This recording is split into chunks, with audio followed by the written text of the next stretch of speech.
No deal. In a year that saw scandal after scandal rock the Capitol, lawmakers are on pace now to leave Albany without addressing the ethics issues that took down their colleagues.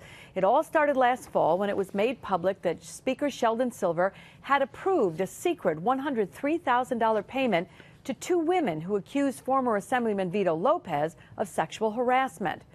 Earlier this year, two more Assembly members were in trouble. Nelson Castro resigned after he wore a wire to catch his colleague, Eric Stevenson, in an alleged scheme to accept cash in exchange for passing legislation. Senator Malcolm Smith was arrested for allegedly trying to bribe his way onto the New York City mayoral ticket. Shortly after that, another senator, John Sampson, was arrested for allegedly embezzling funds. And despite these issues within the legislature, lawmakers have yet to agree on a corruption bill and will likely leave town tomorrow without moving on one. Capitol correspondent Pat Bailey asked lawmakers why no action was being taken.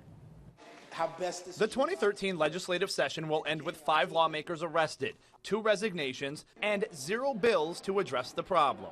It says that they're comfortable with the status quo and they're okay with the legislature that's seen 32 elected officials brought down by scandals in the past 7 years alone. The proposals are out there and there is still enough time, but there seems to be no interest. Governor Cuomo's bill was the most in-depth and toughest of any proposal, but it was not liked by Republican Senate leaders, nor was it taken up by the Assembly. The Senate and the Assembly may tell you that the governor was unwilling to compromise on his corruption package. And they might be right. So the Assembly passed their own watered-down version of what the governor proposed. But there was no interest in the Senate to take up that bill either. The IDC put out a proposal of their own, but that stalled as well.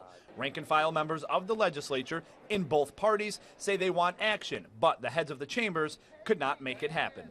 What would it say if this legislature leaves without passing a corruption bill after what happened this session? Well, I think it'd be outrageous. I mean, a complete slap in the face to the people of New York to not even address our own problems. I think when you look at some of the biggest disappointments in this session, the lack of an anti-corruption bill being passed is going to be the biggest disappointment that we have to be endured with. That's Pat Bailey reporting, and a spokesman for the Senate Republicans would not say what in the bill they did not like or what they wanted negotiated. Once they leave without a new law, Governor Cuomo says he will install a Moreland Commission. That's a body appointed by him to oversee the Board of Elections and financing of campaigns.